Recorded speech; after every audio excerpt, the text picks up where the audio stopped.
Welcome to the show, Marc Buckley. Thank you very much.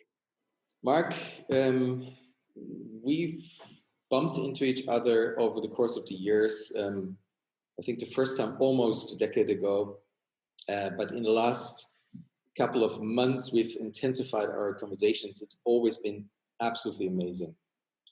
You have a background as an entrepreneur, a doer, but you're also deeply involved with bringing the SDGs out into the world, advocating for the SDGs, making them more graspable, more understandable to people, more implementable. And today we will be talking about your views on how to steer a global population, the humanity, towards and into a good future. And we will be discussing the mechanics of that and not so much of what that good future might look like.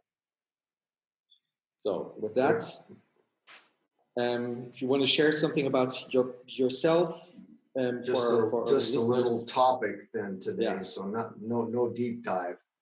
A deep dive into no deep dive ever. Okay, so if you want to share, if you want to share a bit something about yourself, so people get a deeper understanding than what I've already said about who you are, where you're coming from, why you are thinking in the way you think, and then let's move into your theory on how we create change. Sure. So thank you first and foremost. It's wonderful to see you and to be able to take part. I have a big systems view of life, so I do many different things and try to address many different facets. And there's a wonderful German word, it's called Eilegende Wollmilchsau, which directly translated as an egg-laying wool milk pig. And the reason I like that word, not only is it's funny and kind of gives you a nice image, but it's because I take a systems view of life, approach to life. So I really believe to solve our global grand challenges and to reach the resilient, desirable futures that we want to live in the future, not only for us, our children, our grandchildren, we really need to address all multiple facets of our problems at the same time in a system in order to solve them. This linear or siloed approach to solving our grand challenges hasn't worked. It's not working for us. It's failing us, and it has nothing to do with being a multitasker or anything like that. It just has to do with how our world works. Everything in our world is made up of systems, of complex systems, and we are an integral part of the ecosystem, our world's ecosystem, a symbiotic Earth. And so when you look at last year, for instance, I spoke at 216 events. I reached about 20 million people. I released 2 books and a documentary film that comes out in March. It's by a famous German photographer and turned director, Jim Raketa. The movie's called Now, and Greta happens to be in it, as well as many other wonderful youth activists as well. And the reason I do all those things is because I want to reach billions of global citizens and empower them to live an adaptive lifestyle of health and sustainability within our planetary boundaries. And the way to do that is by speaking to a lot of people, trying to replicate the message and get as many people as possible to hear and listen to it so that they can make sense of it themselves so that they can maybe hear the message and get the information that they've maybe never heard of before, Mhm. um, to So, make a change in the world. And so that's kind of what I do, and that's who I am. And I'm involved in many different UN projects and projects with the World Economic Forum. But that's kind of a short synopsis. mhm. I heard two or three um, threads out of there. One is about passing information to people, so reaching millions and billions of people. The second one is emotionalizing people about the topic.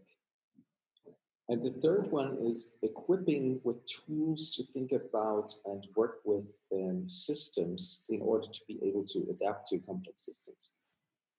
Um, I'm most interested in the emotional and in the systems part. Um, I find it very interesting. Let's speak about the emotional part first, and then dive into systems because I think that's more complex later. I find it very interesting to um, understand or try and understand, and I haven't succeeded at all in doing that, to really emotionalize people about what's going on in order to um, get them moving. What are your thoughts on that? How do you go about that?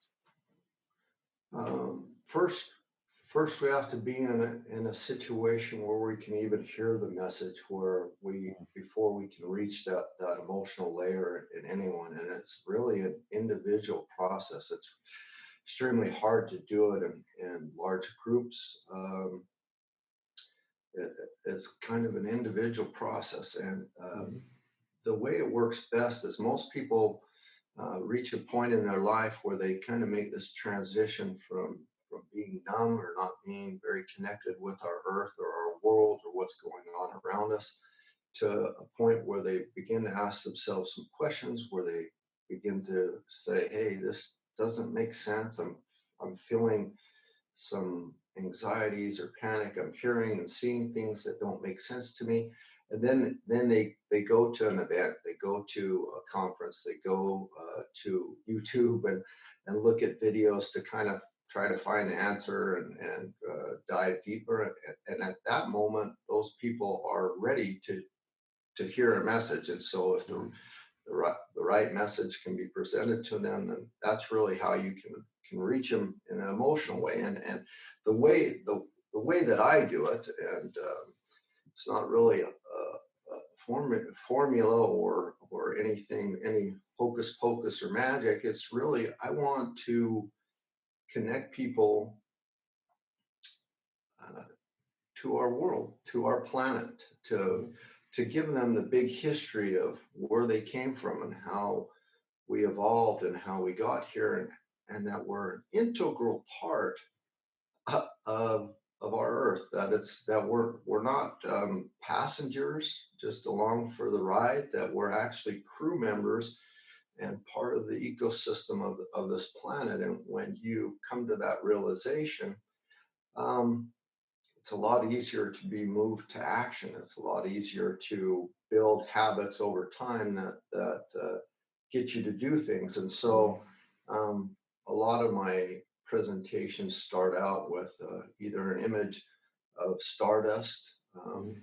the basic elements of life, that I break down the basic elements of star stuff and of life, and how that is not only connected to our earth, and how that's the birth of our earth billions of years to present date, that we're integrally connected to our planet. Or I show a picture of the earth to give them this overview effect, this cosmic perspective, to show them that how did we get this image? Why do we have this image? And what does it mean? And how are you connected to that? Because there's a numbness or a disconnect that a lot of us have. And I have to be honest to you, well over 20 years ago, I was very disconnected from our earth, our planet, from other humans.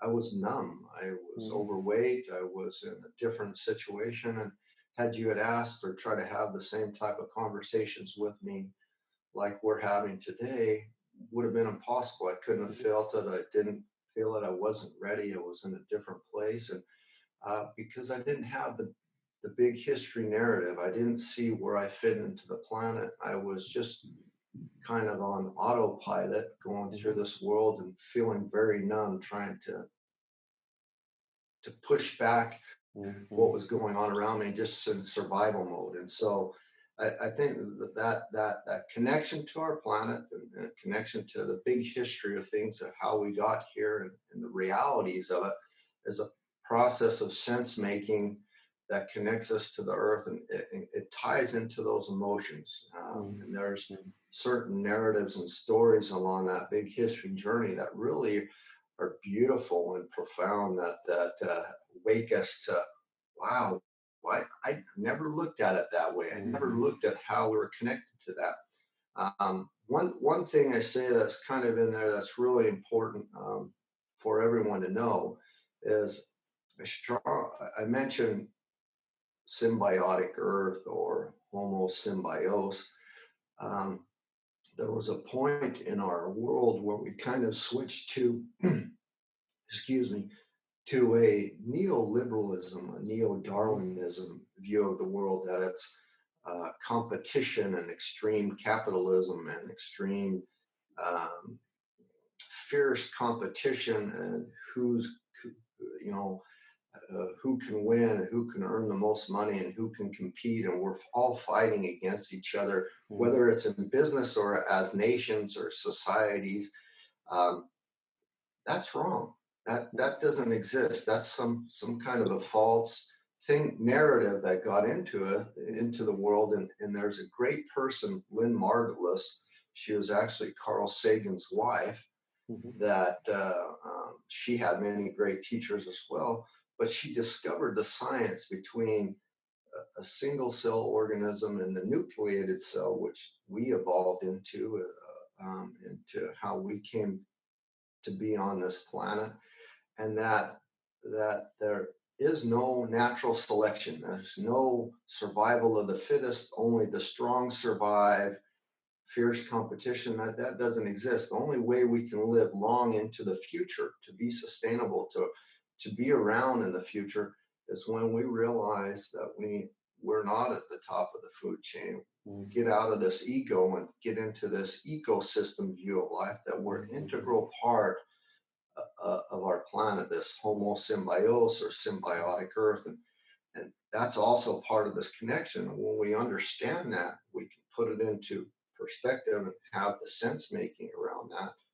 What just changes the world. And even if you go to a business layer, it can really teach you how successful of operating system that is for us. You're moving towards systems thinking with that. Yeah, that was the second part of your question. Exactly. But let's dig a little bit deeper into the emotional part, because there's a when you look at people around you and or conversations you have, because you, as you said, you were at 200 and more, speaking at 200 more conferences just last year, and you obviously encounter many people. And do you see a pattern of what actually triggers people to become more aware, become more emotional about the situation? Or because you said it's an individual thing, but maybe there's a pattern in that individuality. Do you see something there? Yes, I do. So Carl Sagan said it best in the 70s, that there's this new consciousness emerging that sees our planet as one organism. And an organism at war with itself is doomed, or an organism divided amongst itself is doomed. And that's why I tie this connection of this symbiotic earth into everybody, and our planet, tie us into our planet, and really build up that narrative of understanding, which is just a part of big history. It's how we evolved and emerged on the scene of our planet. that people are realizing that these frameworks of our world are beginning not to work for them anymore. So there's a lot of nationalism and fierce competition and lack of decisions, or decisions being made that they're really not involved in or don't agree with, and somehow yet they're being made.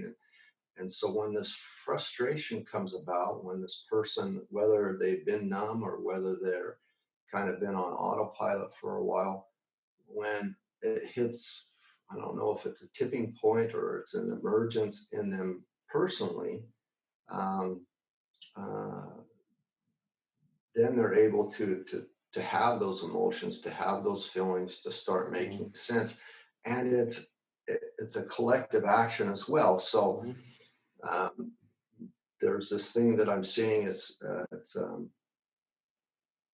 you might be on autopilot or be numb, but then in your Facebook feed or in your Twitter feed or in your conversations with your neighbors or those people that you associate with, that something comes about, that someone will see something on the news and then a conversation comes out and a debate ensues, or there's something that comes out that then all of a sudden these emotions says, oh, my friends are talking about this, or I'm seeing this stuff about Greta, or what does this have to do, or the coronavirus, and so then they ask questions and they make this emergence, but it's also because others are seeing and feeling that as well. And whether you say it's a new consciousness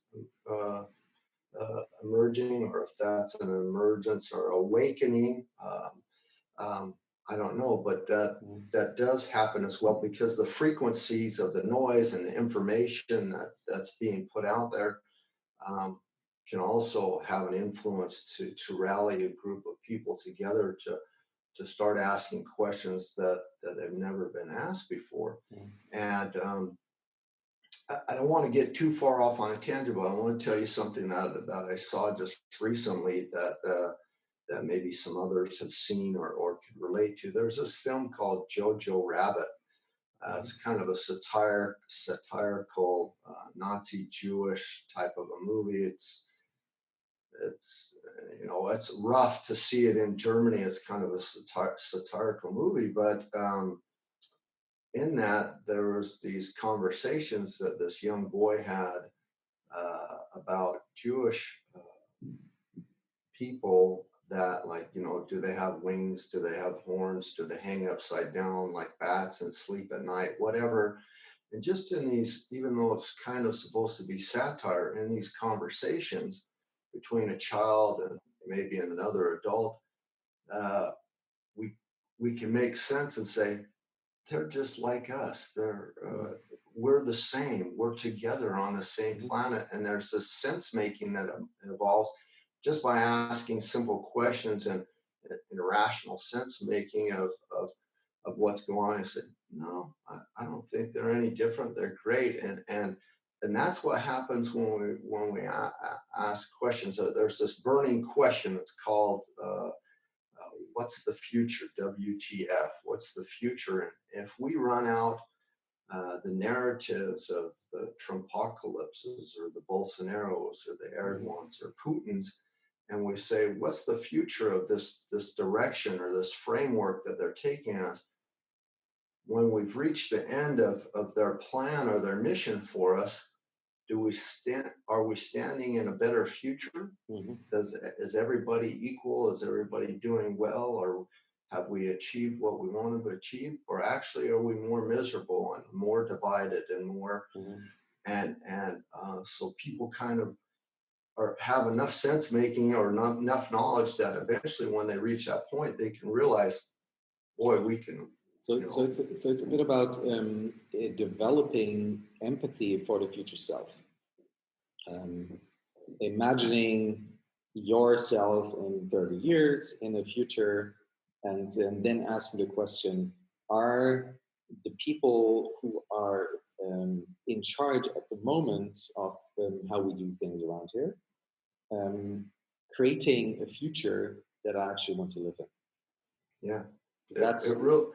It really is. It's about that empathy and it's about creating the future that they want to live in. Lao Tzu said it best. I mean, it's probably one of the oldest, maybe there's some before, but he says, uh, if we don't change direction, we're going to end up where we're going. So the direction that we're going in is just basically thinking, what's the future? If we run out this model or this path that we're currently on, where does it leave us in the future? What does that look like? I believe it's very important to have a vision and a dream of what the future will look like so that we can engineer and create for it and so we can plan for it so that we can have a roadmap and actually achieve it. Right now, all of our narratives and our dreams or visions are very dystopian. The house is on fire, doom and gloom. We want to reach some desirable futures. Well, I totally agree, and this leads into the discussion about complex systems, because when the usual, very often cited vision and dream of the future that somebody put out there was John F. Kennedy, when he said, "Let's fly to the moon and back." But that was easy, right? There was just one country. It was just going to the moon and back. And now we're in a much, much more complex situation. And that leaves people disillusioned and scared and overwhelmed, which now leads me into the second part of that original question. It's a function of the systems, understanding systems, being able to work with systems. How do you teach people to do that? How do people get the awareness of a system? Can they actually involve themselves in a system so that they can trigger change? How does that work? Yeah, well, it's complex, so I'll try to break it down for you as best I can. I'm glad that you mentioned the dream or the vision of John F. Kennedy 51 years ago. This December 2020 is kind of when we set that dream or vision, and it was one nation and a couple thousand people and actors from other countries, but mainly just one nation. I want you to know there was an historical event that occurred in 2015. It was the Paris Agreement, and then in 2016, the Paris Agreement was ratified in New York City. 193 countries came together and agreed on the Paris Agreement to keep our planet below 1.5 degrees of warming and the Sustainable Development Goals, which is a roadmap and a plan of 17 goals to reach a resilient, desirable future by 2030. It's unheard of, unprecedented. It's an historical moment. It's the new global moonshot. It's the new global earth shot. It's the new action plan now in the next decade. And most people, that historical event, they missed it. They don't understand what the Sustainable Development Goals are supposed to be. Are they for cities, countries, businesses? Who are they for? How do they understand them? And so, one, I want to tell you that that was a historical moment that you need to be aware of, but it's also a fabulous dream and a vision that you need to be aware of. That you have to imagine, for one or two or three countries to come together and agree where they're going to eat lunch together is a difficult task, let alone an action plan, a roadmap to what our future is going to look like in 2030. And then all agree upon it, ratify it, sign it, and put those plans into action. So that's a dream and a vision that I want to give everybody, that there are leaders and there is a critical mass and there is a movement around that we can strive for. But all 17 of the United Nations Sustainable Development Goals are tied together in a system. So when I tell people I'm an advocate for the SDGs, they go, "Oh, great. Number one, red. It's my favorite color. No poverty. I love it. That's the one I'm working on." And I say, "Fabulous. That's great. I'm glad that you've seen them. I'm glad you're trying to work on them. But I want you to know it's virtually impossible to cherry pick one of the SDG goals and not work on the others. If you were to just pick number one, for example, red, no poverty, and work on that, it's impossible for you not to touch on zero hunger, good health and well-being, quality education, life below water, life on land, climate action, clean water and sanitation, production and consumption. They're all tied to zero poverty. They're all tied to no hunger, and all 17 are tied to agriculture, food, and beverages, which is our energy source as humanity. If you look at Maslow's hierarchy of needs pyramid, the bottom two layers, the basic physiological needs and safety needs of humanity, is breathing, food, and water, resources, how we produce smartphones, electrical cars, or food. It's our resources, it's our biosphere. And so I kind of have to apologize because when we were presented with the Sustainable Development Goals, they were just thrown out there. We didn't really get an explanation. We didn't know what they were for. And people are cherry picking them and kind of, there's these buzzwords, but they don't understand how to apply them, how they tie to one as a human, and how they function in the system. And so I kind of wanted to explain that to you, but I want to really get more into the systems and the complexity of things, because that's really ties in much better. Totally, because when I have conversations about the SDGs with people, they still feel overwhelmed. I mean, it was boiled down from 40 plus millennium goals into 17 really colorful, graspable goals, and still people are overwhelmed. And this is why I sometimes say I'm really grateful for that to-do list. But what does the world look like when we have created or fulfilled that to-do list? And because then it becomes much easier. Like John F. Kennedy didn't say, okay, we need propulsion, we need computers, we need all of these things. But he just said, we go to the moon and back, and here's the money. And so is a way out and a way to deal with that still complex system for many people, and to distill it even further into one common narrative.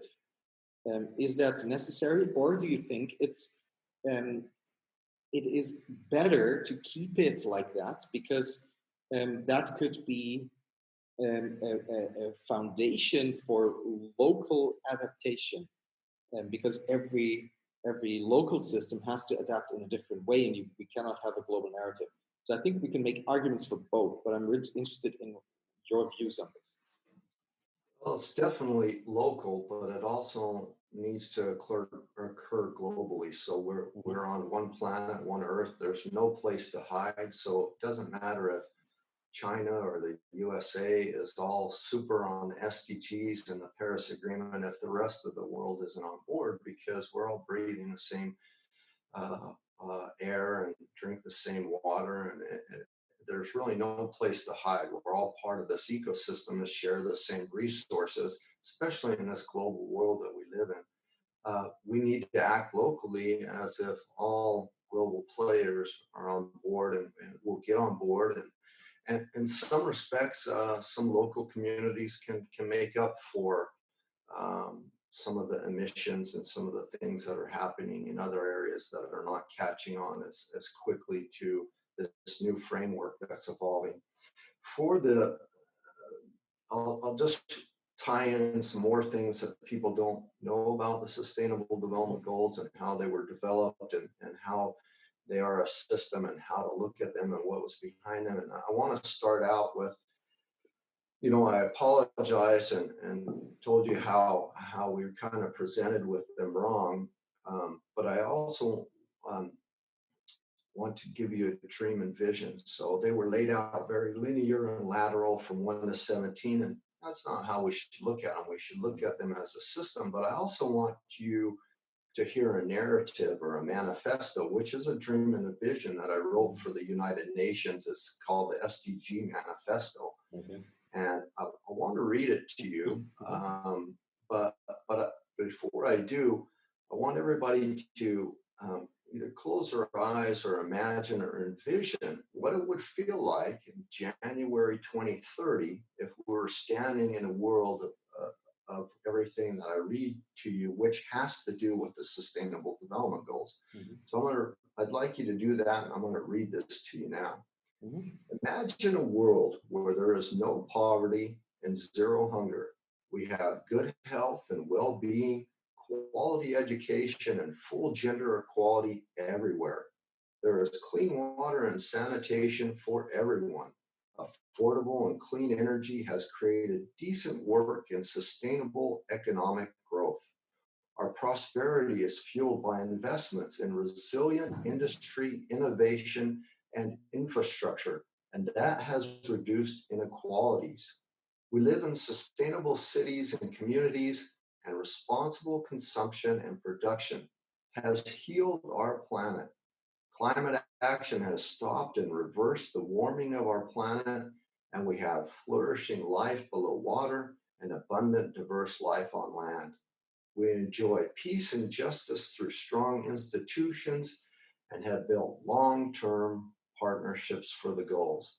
Now, for me, that is more of a dream or a vision to reach by 2030. And for me, it feels like that is a place I want to live. And that's a place that we're not divided amongst ourselves, but that we're all moving in the same direction for bright futures. And the way the SDGs, the Sustainable Development Goals, were developed was through very complex, dynamic systems modeling, backcasting. They took a point in time, which is 2030, where we'd have temperature rises and climate catastrophes and things. And then they says, well, what do we need to do and where do we need to be through backcasting actions and plans and steps in order to avert that. And the original plan of the Paris Agreement was 2 degrees of warming, but we set a great ambition. We said, we need to go a little bit above. We're going to put it to 1.5. And there have been a lot of, through this systems dynamic modeling and backcasting, what we did is we ran out thousands of scenarios of what all the variabilities needed to occur in the system if we reduced our carbon emissions, if we reduced our greenhouse gas emissions, if population growth went up or went down. And there was literally thousands of different scenarios of how it could play out by 2030 that we ran out, and what are the actions and the monies and the steps needed to reach that by 2030. And we did those. And so we had a 2.5, we had a 2.0, we had a 1.5 degrees. So we'd run out those scenarios already and what needed to happen. And so after we made that ambitious thing and at the climate conference, the COP21 in Paris, and made the agreement for the Paris Agreement, we actually said, okay, yeah, 1.5, we need to make some adjustments and we can do that. And here's what we roll out with the Sustainable Development Goals, which are much better than the Millennium Development Goals and much more thought out, much better system that started actually, I think even 3 years before the Millennium Development Goals were over, before 2015. So that's one thing. And then the second thing that most people don't know is that there's a dollar figure, where there was a dollar figure by 2015 that we had to invest in sustainable development in order to reach those goals by 2030. And that dollar figure is 90 trillion US dollars. And now that figure has gone up. It's actually through just regular inflation and change and action. It's gone up to 95 trillion US dollars, so only 5 trillion more. But one thing is people don't absolutely have no concept of trillion. They can't even fathom that. Well, I think it was in 2018, the debt of the United States was 70 trillion US dollars, something is very high. So there are countries and there are economies that are very high in those numbers. And but to break it down, it's roughly $6 trillion a year that we need to invest in sustainable development, business, and agriculture, and how we produce and do things in a renewable way that doesn't harm our planet. Well,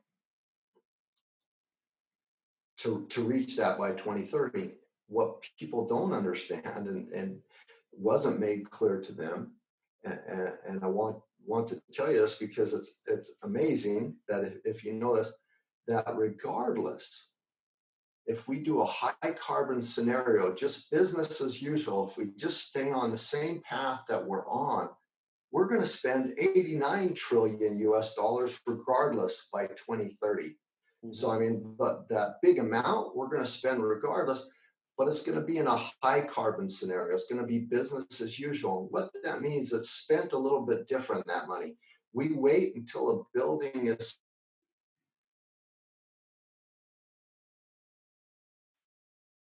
dilapidated and run no efficiencies and not in sustainable development. The second thing, are you still there? Okay, the picture froze for a second, so I want to make sure we're still. The second thing is that means, like, if you need to buy a new car, you just junk the old car and you buy a new car, change the tires, refurbish, repaint. But it doesn't happen in a systematic fashion. It happens when we've used the last bit of energy and use of that building or that land, and then we're forced to do it. By 2030, we'll spend regardless 89 trillion. So to have a resilient, desirable future to reach the SDGs, it's only about 15 to 18 trillion US dollars more to do it with one that's much better outcome in the future.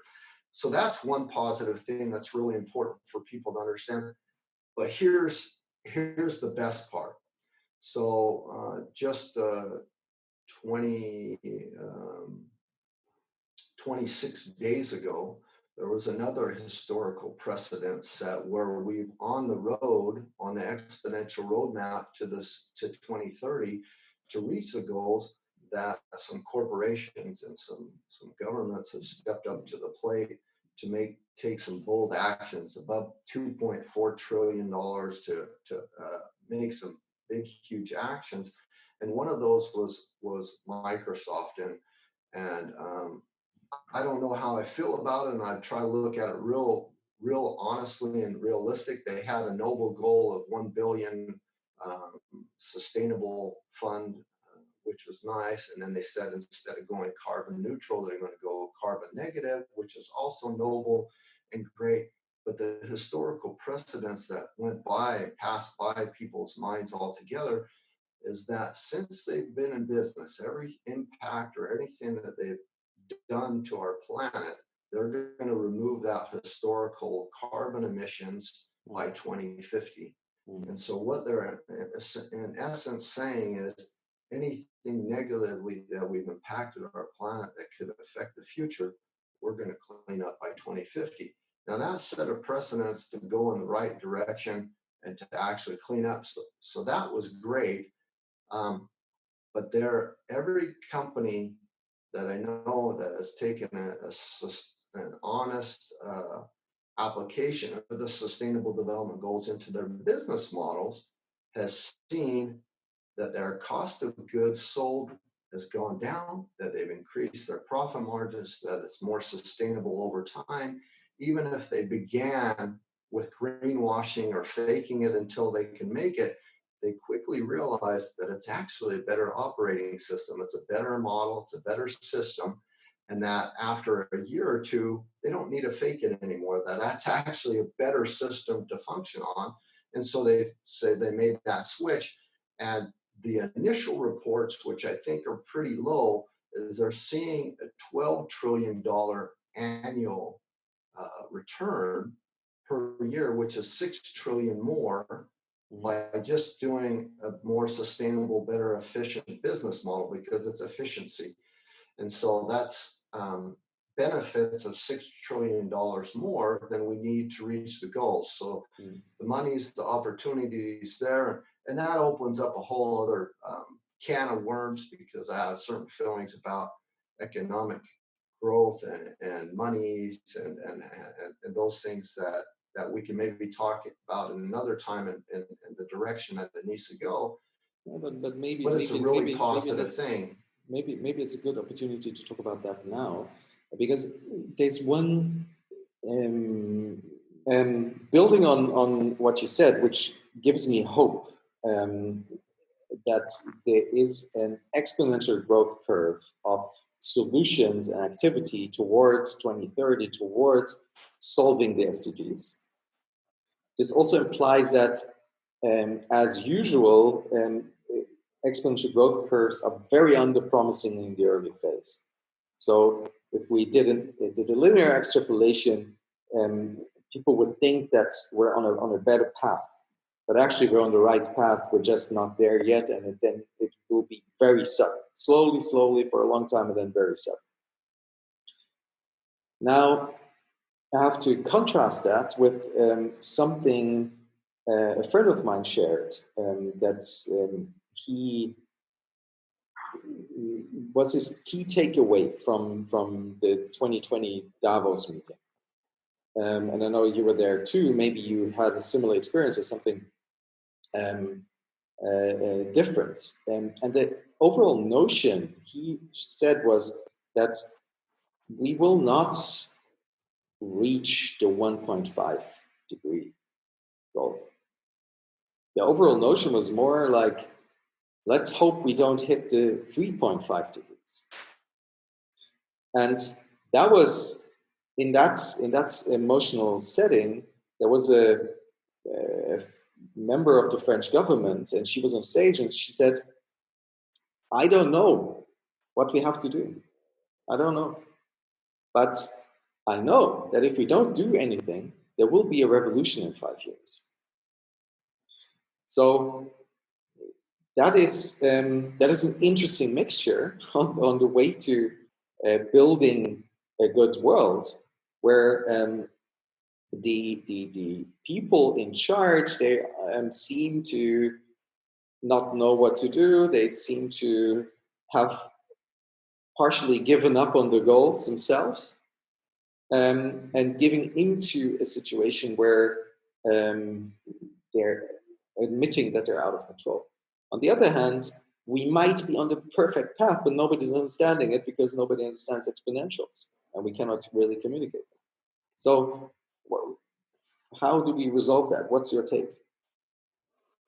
Well, and that also ties to the systems question. So the exponential function, for those of us who maybe have a banking background or finance background, it's basically the compound effect, compounding interest over time.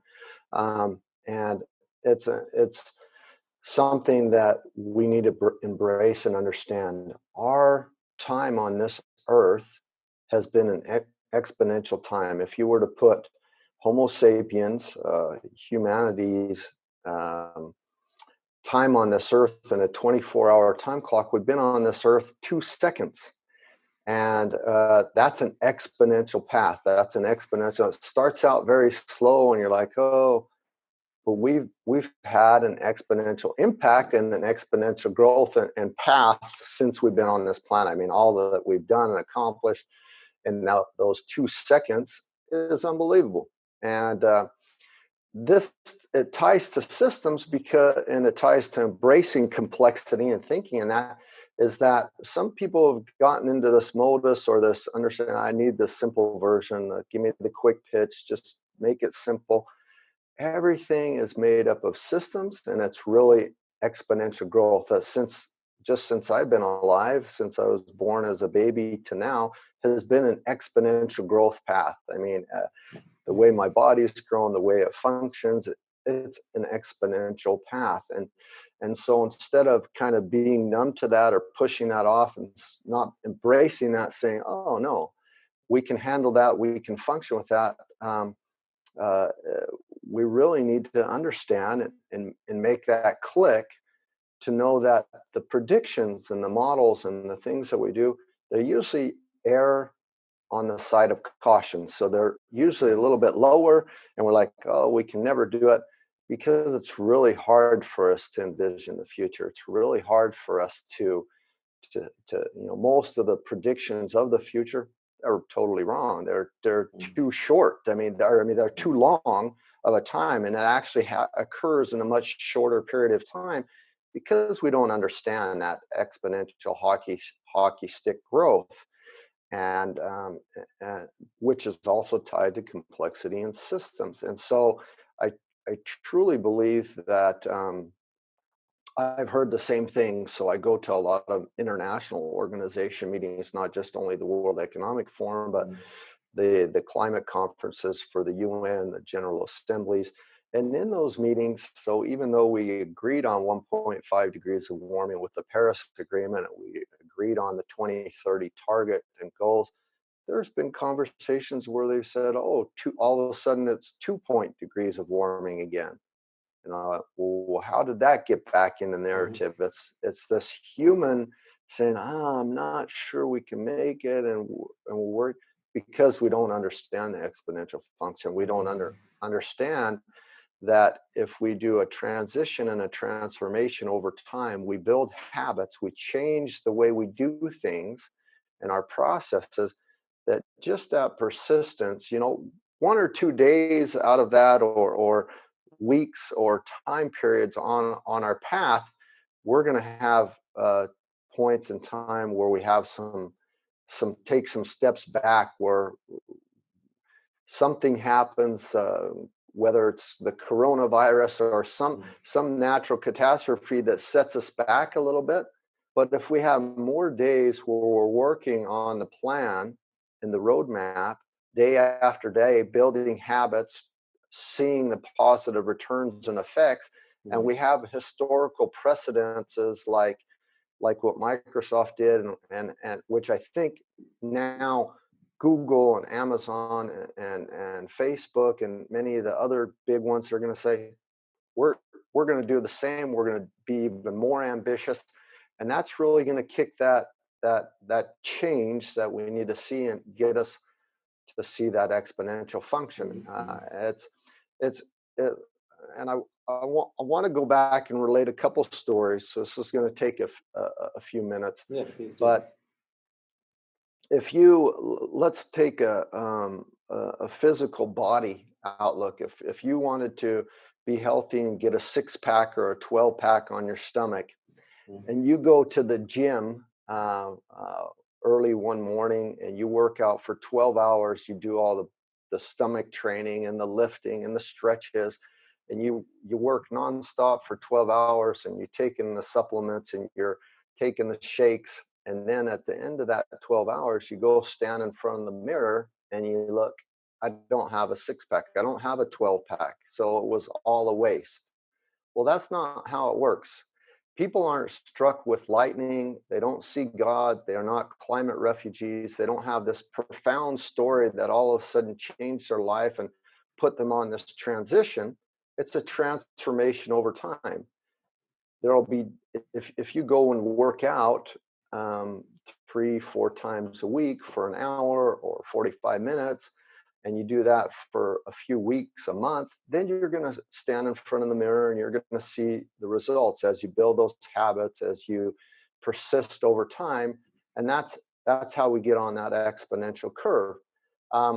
It's about building those habits, seeing the success stories of doing it right. Now, don't get me wrong.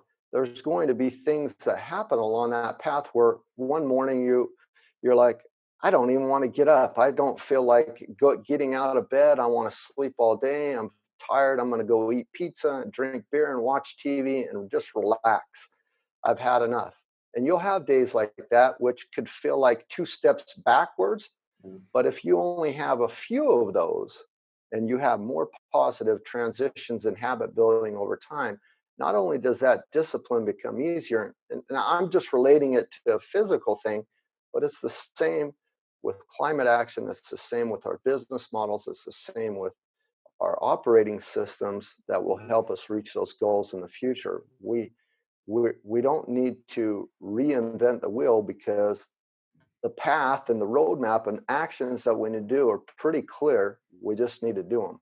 And that's why we're calling this a decade of action. And so that's one important part. And then the second part that's really important, that ties in to the system, that's that systems thinking and systems acting and embracing that, is we really have somehow been disconnected, that we don't understand that everything in our world is made up of systems, different types of systems, a lot of complex systems, but we need to embrace that and understand that there's virtually nothing that we can do that doesn't involve nothing that we do that doesn't involve systems. And so if we understand that our world is made up of 5 systems, so there's the hydrosphere, the biosphere, the geosphere, the cryosphere, these 5 systems of our Earth all work gooey in harmony as a symbiotic Earth together.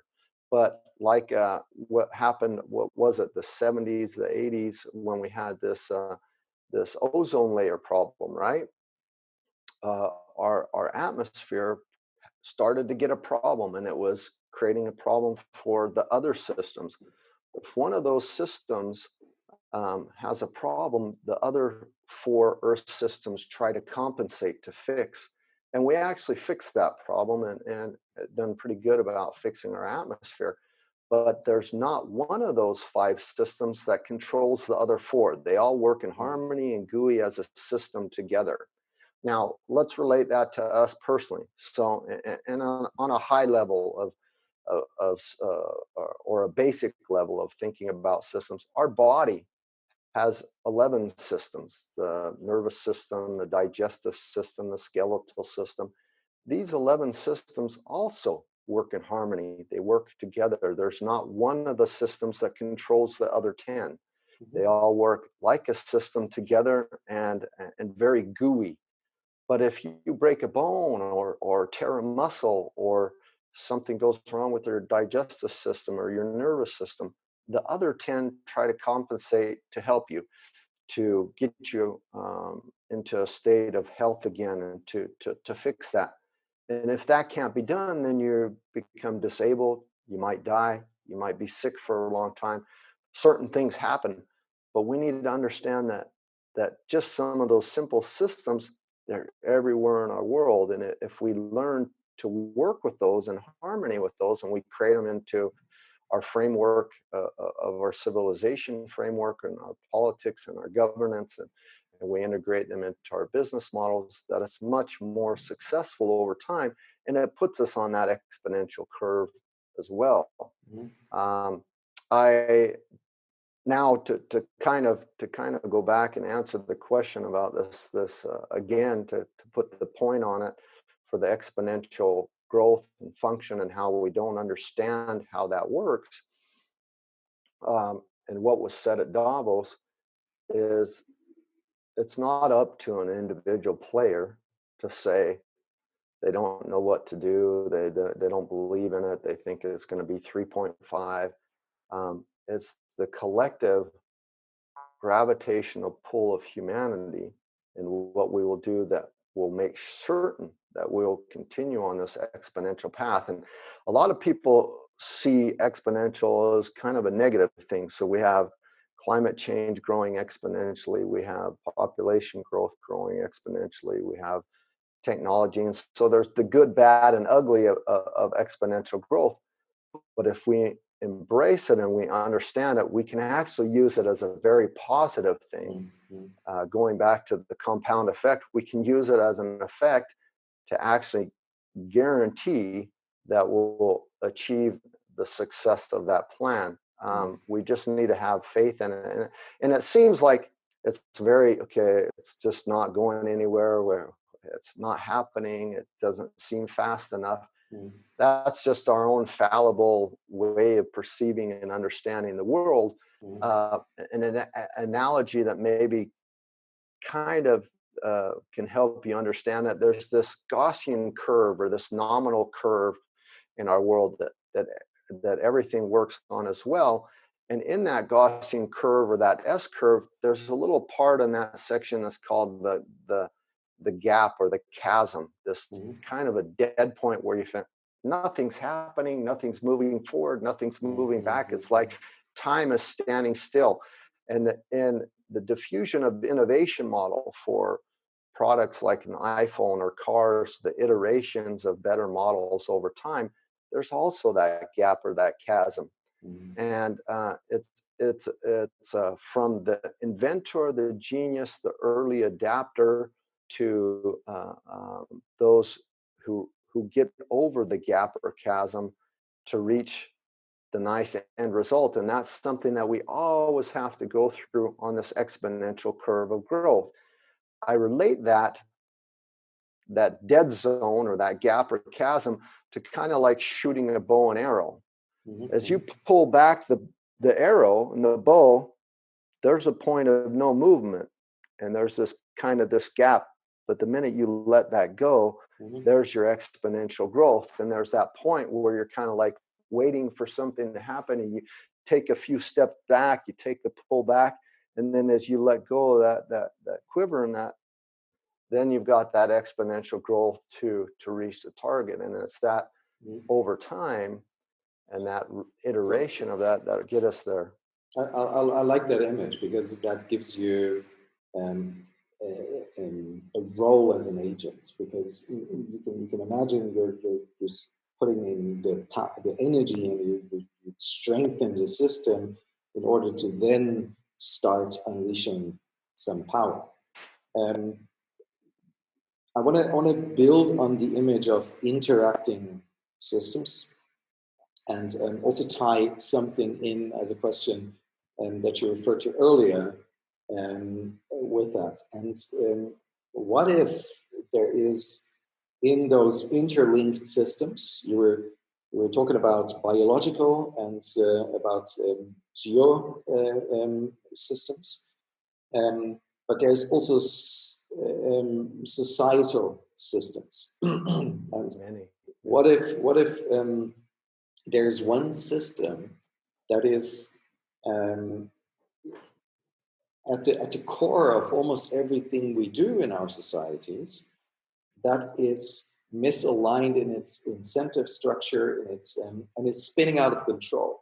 And everything we see could be a symptom of that system spinning out of control, to an extent where the entire system of systems of society is sick to a degree where they cannot balance or counter what's happening in that one system. And if we want to heal that, that system of systems, which is global society, humanity, how we organize ourselves, then we would have to actively take a step and change this one system. And the system I'm referring to is the monetary system. Yeah, I figured that. So we've had discussions before, and I've heard your great wisdom on economics and GDP and monetary system, and I'm fully in alignment with you. Yeah, I would like to hear your take on that, because if there is such a thing as one of the systems spinning out of control, what would be the action required to change that specific system?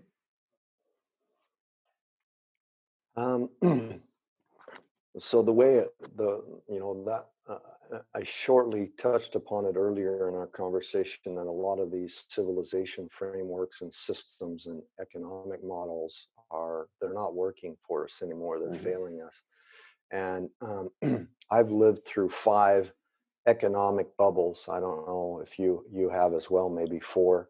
I'm an old guy, but basically these bubbles are part of this economic system, and they're a bubble. What happens to a bubble? It eventually pops, and if you look at the U.S., then we get a bailout, or there's a crisis, or there's some issues, and but then they go right back to the same system, the same economic system that created the bubble that popped. And so it's Einstein's problem theory. You cannot solve our problems with the same thinking that we used to create them, and you sure as hell cannot solve our economic or our problems there by letting a bubble pop, having people suffer, die, go through extreme problems, and then go right back to the same model. That's the definition of insanity. It's doing the same thing over and over again, hoping for different results.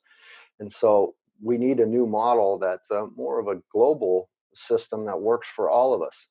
A question I ask a lot of my events is, what does a world look like that works for everyone to you? You know, what does that look like? And to answer that, so because that's really what it's about. That's about being in this symbiotic earth. We need a world that works for all of us, not just for an elite few or those. And so I think in many respects we're very aligned, and we're on the same path. That these virtual, unreal creation of GDP or monetary systems that don't connect and have any connection to humanity, and are just kind of these weird systems that are continuing to be repeated, that they need to be changed. It's almost like a civilization framework or a new economic model that's more of a global model that works for everyone. And I personally have put a lot of thought into this over the years, and I'd like to get more into kind of a resource-based economy. I'd like to get into something that ties us back to our earth, and that's what I call a universal inalienable right of a global hectare. If you've ever heard about the Earth Overshoot Day. Yeah. So last year, July 29th was Earth Overshoot Day. That's the day we went beyond our finite resources. Per person on this earth, we each are allotted a global hectare that's replicable. That means that if we had stewardship over that global hectare, we would have enough resources, water, food, shelter, security, to live a ripe old age, a replicable life of 90, 120 years, as long as we have good stewardship over that hectare. Per person on this earth, we have a resource overshoot. We're using something like 2.87 hectares, global hectares, per person, which is a deficit. It's a resource overshoot. So you've probably heard the discussion before that if we all lived like Americans, we would need 5 planets worth of resources. We don't have 5 planets worth of resources. So, I mean, it's laughable that we hear that, but we don't understand what that truly means. So it's kind of like a credit. You don't have any money in the bank, but your credit card's full. It's got $50,000 worth of debt on a credit card, but you don't have any money in your bank, and so you're living beyond your means. Well, we can only live within our safe operating space of our planetary boundaries with the resources we have.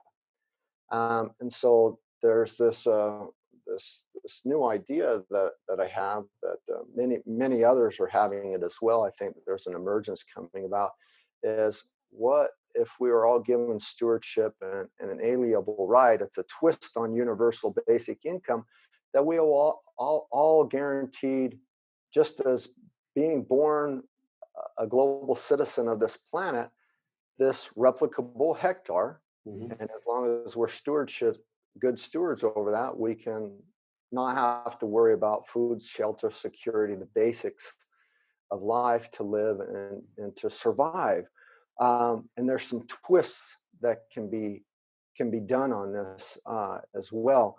So if you have children, when your children are babies and growing up, they're never going to use the full potential of their 1.87 global hectares. That goes to the family unit, that increases the global hectares of the family unit.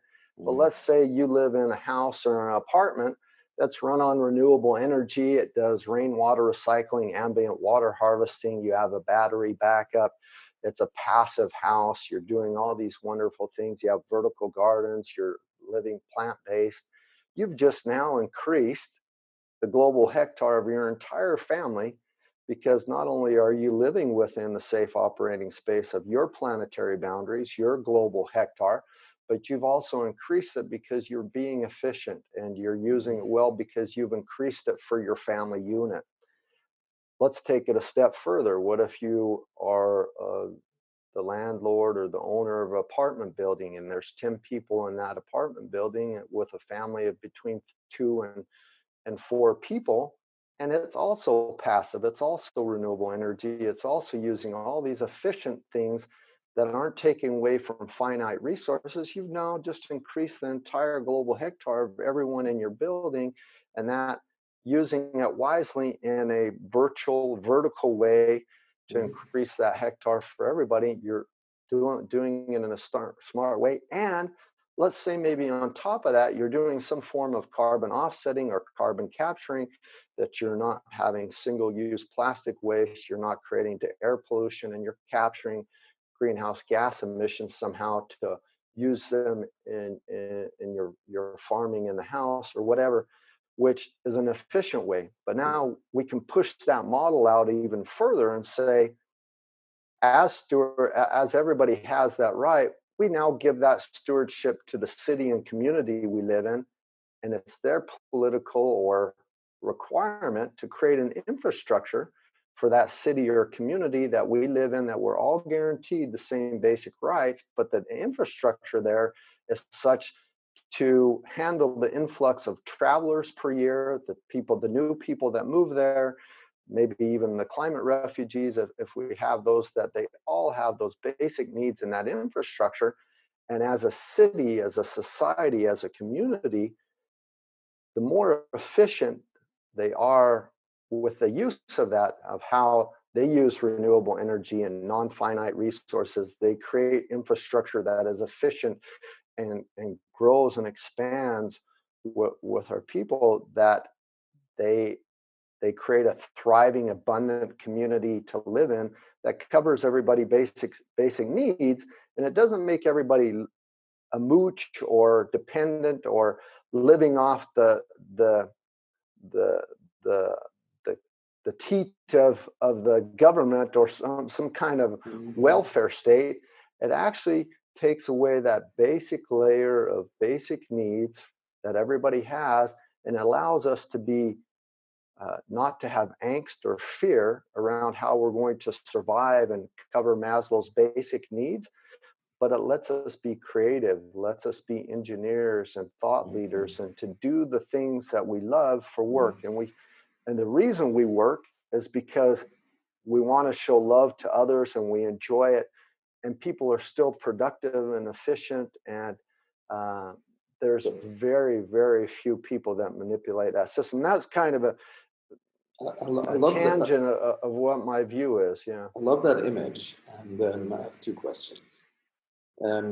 Question number 1 is, while I can imagine that setup where we build these off-grid passive houses, are responsible for our hectare, and elevate that to a local level as a community,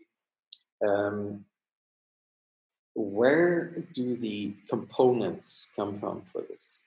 So let's say, even if I build a house that's using passive solar, I would need glass sheets, big glass sheets. Where are these glass sheets produced? How are they transported in that environment? Just to give one example, others could be global communication, transport systems. There are some demands that we have that might not go away or could go away, I don't know, that are necessary ingredients for building something like this, that require a lot of energy and also resources. How does that plug into your idea? That's question number one. Question number two, and then you can build them two together. What is the first step to move towards that image that you just described? I'll probably start with the last one first. Mhm. So the steps are, one, the sense making awareness, education. There's a better way to do things. That there, when we hear about universal basic income, which actually has been a discussion well since the times of Richard Nixon, what was the 70s or late 60s. Where he tried to implement that, and we've heard discussions on it. The reason why there's that discussion is we're understanding that there's got to be something new, and I think we need a system or a civilization framework that works for us all. And so in a lot of my discussions or my presentations, I talk about the hominids of Darwin, and how there are 8 of our closest relatives that are no longer here. They just discovered the 8th in 2018 in November in a cave in the Philippines, and they're no longer here. To kind of give people a relation of there's our close relatives are no longer here, but there's even a closer story that most people forget about through big history, is we have well over 12 civilizations, major civilizations: Mesopotamia, early antiquity, Incas, Aztecs, Mayas, the Roman Empire, the Greek Empire, ancient Greece, the Persians, on and on, that all aren't here anymore, that were great empires, very advanced, had tons of technology, had road building and communication systems and economies. They're not here anymore. The only thing that's left here is the ruins of those civilizations. And I can tell you that all but 2 of them are not here because of an ecological collapse or an environmental collapse. The other 2 aren't here because of conflict or war type of collapse and the change of boundaries. And we need to be aware that just because we have the latest technologies and books and wonderful things, doesn't mean that our civilization or the framework that we're operating on couldn't collapse. And so we really need to think about the burning question, WTF, what's the future? What's the models, and how do we run out that? What does a world that works for everybody look like? And the first steps on that is first asking ourselves questions, understanding that the models that we're currently living on, that they're not working for the global society, they're not working for the local societies and communities, that it's very disengaged and dispiriting. And then we have to see what's available out there, what makes sense, and what have we learned, what models do we currently calculate, things that maybe tell us doom and gloom, like the Earth overshoot day, but how could we use that in a positive way? If that's how we calculate that we've done a resource overshoot, well, why couldn't we use that same method to say, how can we live within the safe operating spaces of our planetary boundaries? And then it goes to the question of how do we set up that framework and how do we make it work? And the best way is first for oneself, then the community, then the cities, then the governments, then you kind of branch out into this global world. And so I think you and myself, we have figured out how to live within the safe operating space of our planetary boundaries, to do carbon offsetting, to travel by train, to eat in the proper way, to do recycling, to do composting, to do things that we can be effective and efficient with with the way we operate for ourselves. And then once we understand that, we have a model that works for ourselves to live within these global hectares, not using more resources than we have, and to replicate them virtually.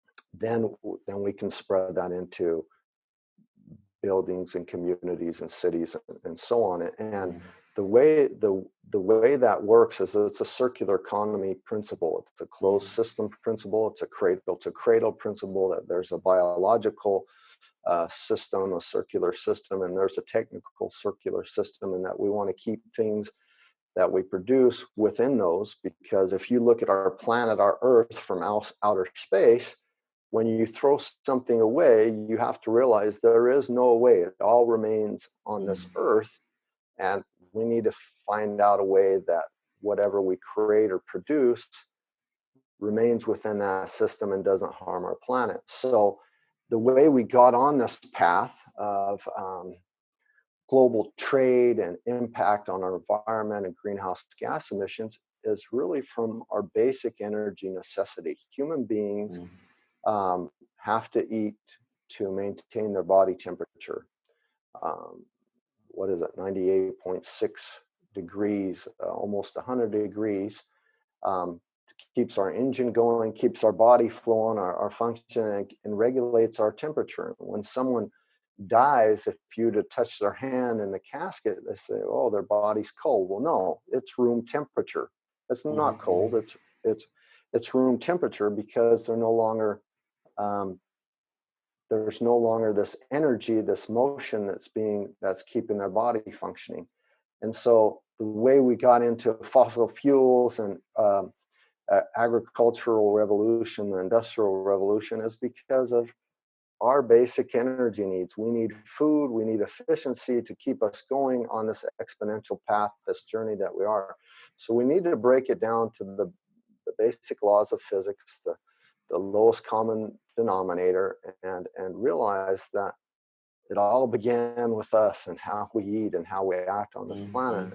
And in that process, we gave that stewardship of our global hectare of how we produce food, how we produce products, to a small few who are working on this economic model of GDP and capitalism and growth, and there is a limit to growth.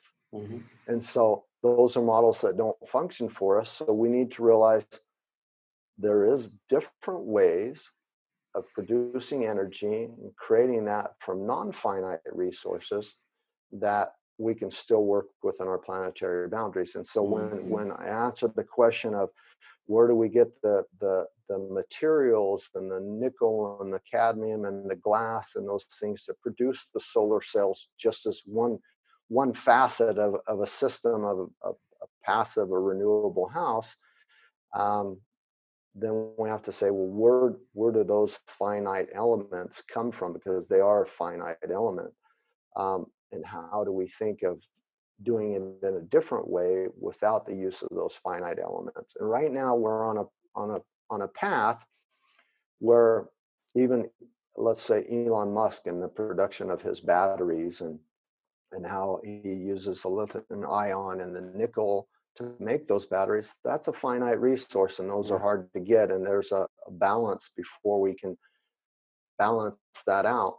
But what he's created in the Gigafactory is he uses wind energy, he uses solar panels, he does battery backups, he has a big water system that he tries to keep things in a circular closed system, operate within systems in order to produce those, but there's still inefficiencies. And eventually he wants to get to a point that we can get off of those finite materials and those inefficiencies to one where we don't need those finite resources anymore, where we think of how we can get energy in a different way. And right at this point, I think there's a few out there that haven't reached the tipping point or the change for us to embrace those or apply those. And until that point, we have to kind of figure out how to use those finite resources within a circular or closed economy, that we use them as efficiently as possible. And the minute a new innovation or something comes about where we we don't need that to get our energy source for. We can still survive and plant and garden and do the things to survive without those. Then we make that switch. We say, yeah, we're using the most efficient way to produce those things now. The minute something better comes, we're going to switch. We're not going to stick with this, this way of doing business forever. We want to switch to something better.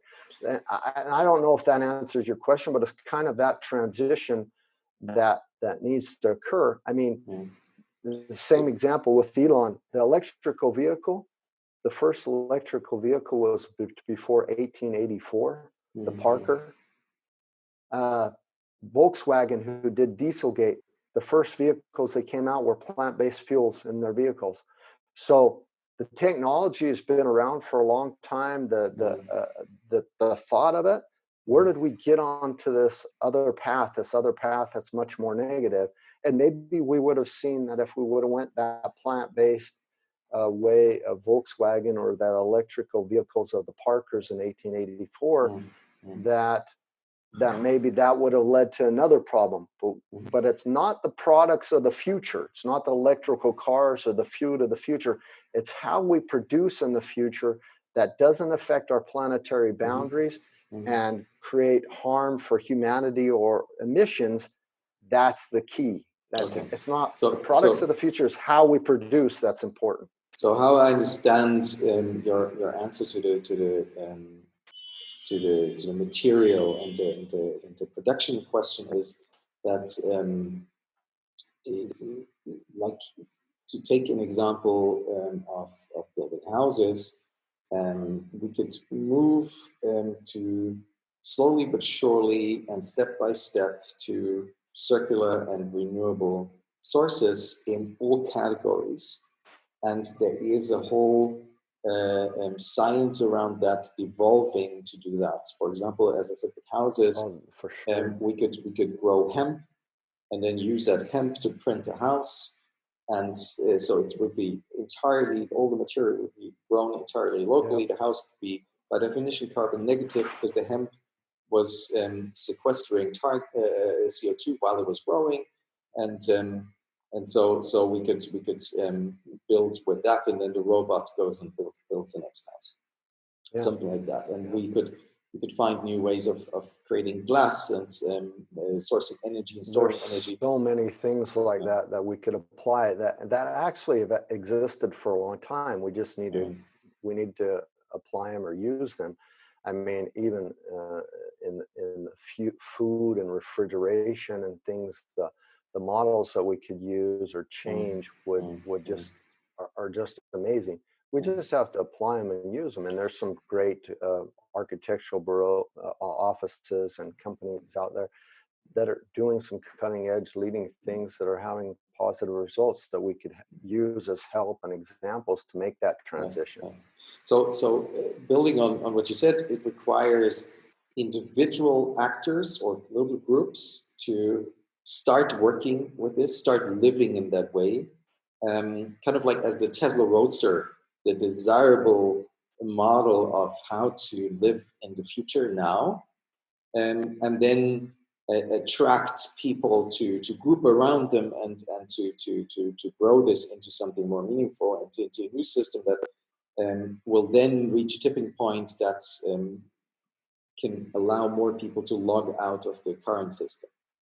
Now, you've been hopping around the globe and speaking with people. How many people do you think are out there doing this actively right now? And how many people do you think are required out there right now to build this type of system so we can actually move towards a tipping point? I truly believe that, and I believe where you're going is there's got to be a critical mass. We don't need the entire planet to get on board. Some people are just not there. But there's got to be a critical mass of people that come together, of thought leaders, of people who can make agreements and come to some plans of action that are fairly local with communities and cultures that fit into that global narrative that work for everyone. that make us this global citizen. And I think it's really less than 100,000 people to reach that critical mass, because then they have another tribe of people to build that narrative as well. I also believe that there's movements like like we saw last year with Greta and her climate strikes and Fridays for Future.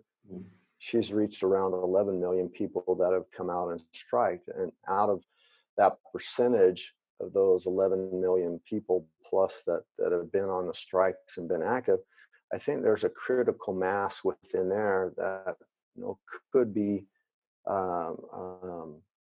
actors or youth of the future that could go in that right direction. And so there's, even though you have those large numbers of protesters or activists that are out there on the streets, there's really only a small percentage of those that become active, that can sustain over time that exponential growth and be persistent to make sure it happens. And those are the critical mass of leaders and actors who turn it into something that works for everyone.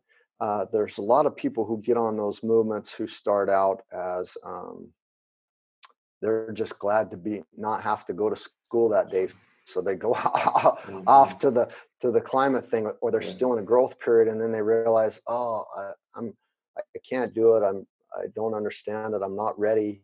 My family situation, my life situation is such where I'm not in a place that I can think that way. And so then they give up or they stop. But I believe there's enough actors currently emerging and evolving that if we can bring them together, we can get those narratives, have the discussions, come up with some solid plans, while we're still kind of spinning the plate and holding up our current economic model. It's a transitional phase. We've got to hold this bad, non-functioning thing up and make it work until we have a better transition into something that works for everyone. And in that, there's been discussion with others like Danielle Schmachtenberger, Jordan Greenhall, or Forrest Landry, and many other thought leaders, yourself, that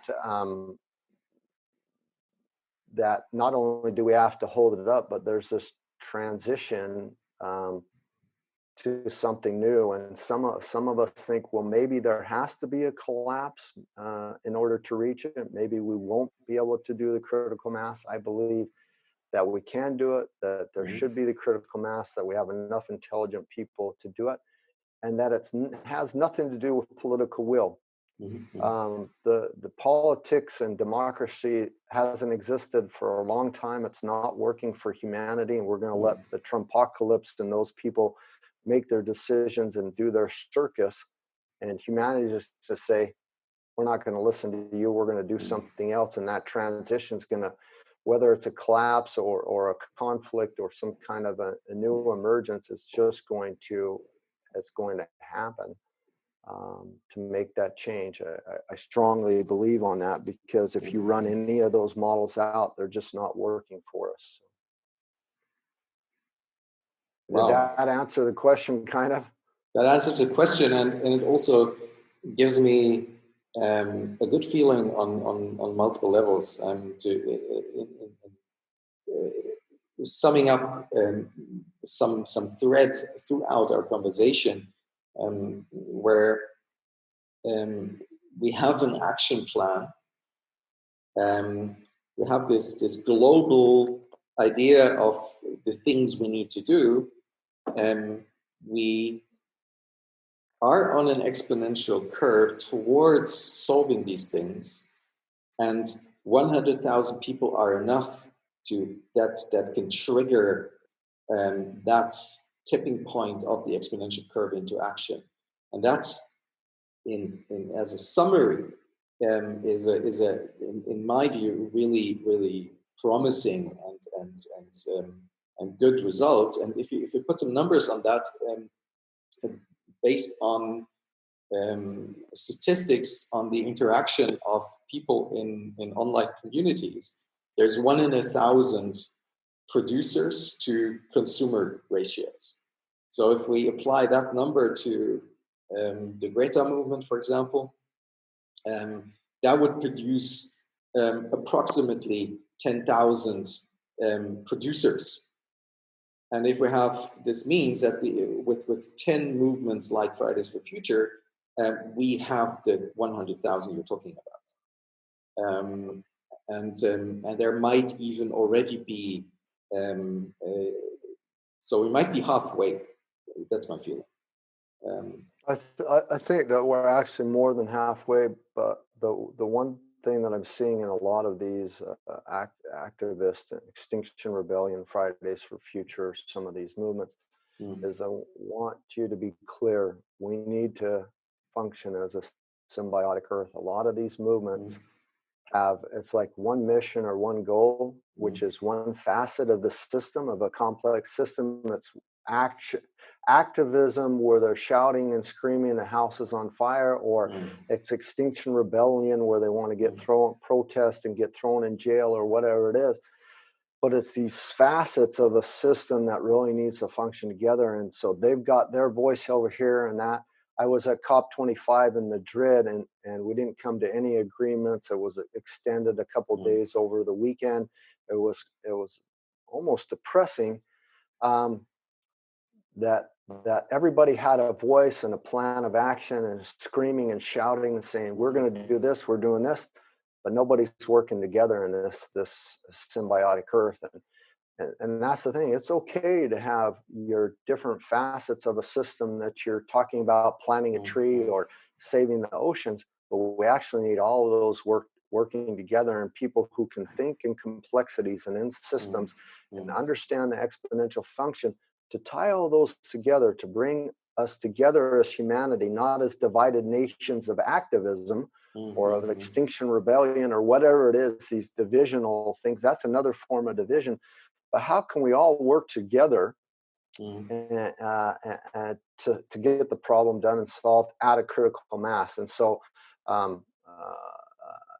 everybody's like, I've got my idea of how the SDGs work or whatever. That doesn't solve anything. We all have to do it, but we're all on the same planet. We're all team members or pilots of our spaceship Earth.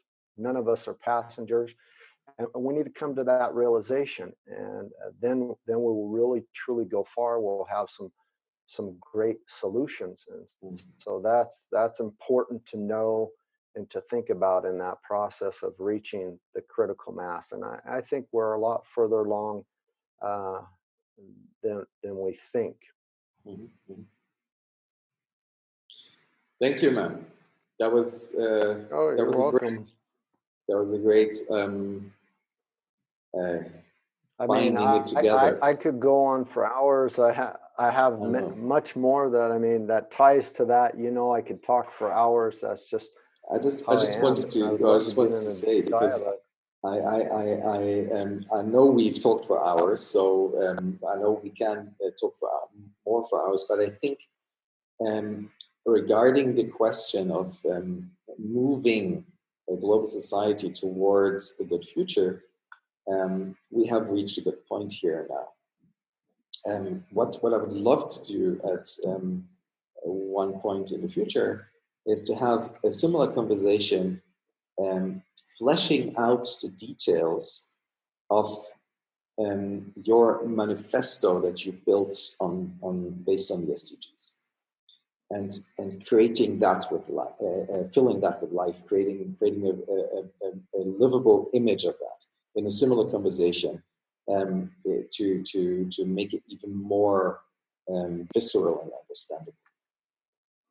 But just so you know, I'm also working with the United Nations on a thing called Resilience Frontiers. It's basically the next iteration from 2030 to 2050 beyond the Sustainable Development Goals. So whether that's going to be the resilience goals, the resilient development goals, we don't know, but we started that process last year in Songdo, Korea, and there's some momentum on that. So we're thinking well into the future of how we can create these resilient, desirable futures. So there's a lot more narratives and thoughts on the future and how we can create this system that works for everybody.